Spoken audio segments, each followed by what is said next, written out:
Big Bad Wolves comes from the same team that created Rabies, the first Israeli horror film.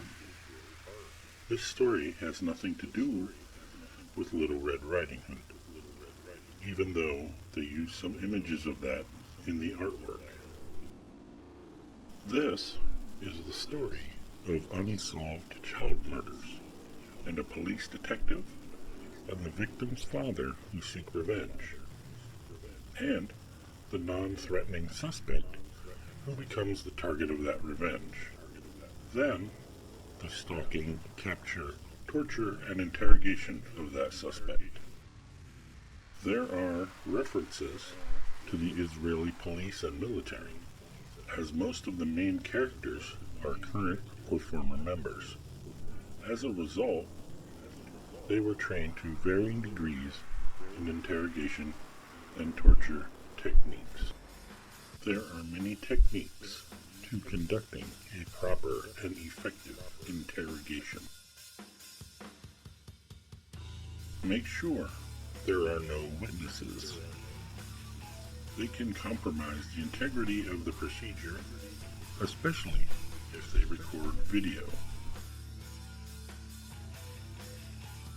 There's a good chance that what you are doing isn't exactly legal.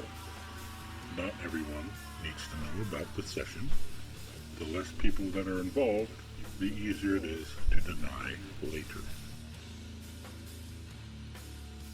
Only using what is available has limitations. Be prepared. Bring a toolkit or a selection of items you plan on using. These things should already be at the location. The location should be isolated, have limited access, or at the very least, be soundproof. The ideal location is all of those things. A beginner's mistake is to cause only brutal damage to the target. Sometimes, a psychological approach works better. This requires some research into the mental state of the target beforehand. The ploy of good cop and bad cop can create a false sense of fairness. In some cases, the ploy of bad cop can be more effective. Or the less used ploy of bad cop, worse cop. Know your teammate. Not everyone can commit to a brutal persona. A constant barrage of assault may cause the target to become unresponsive. Taking breaks or allowing interruptions creates moments of anticipation. The target will now fear the return of the violence and may confess to prevent it. A long session can wear everyone out, not just the target. Sometimes you need to bring in other personnel to assist. They will have more energy and may know other effective techniques.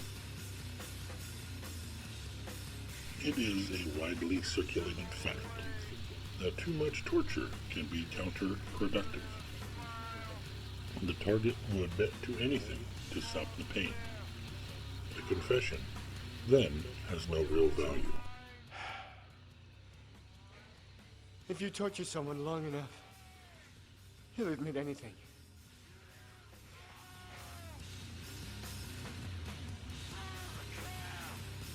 Most importantly, control your level of brutality.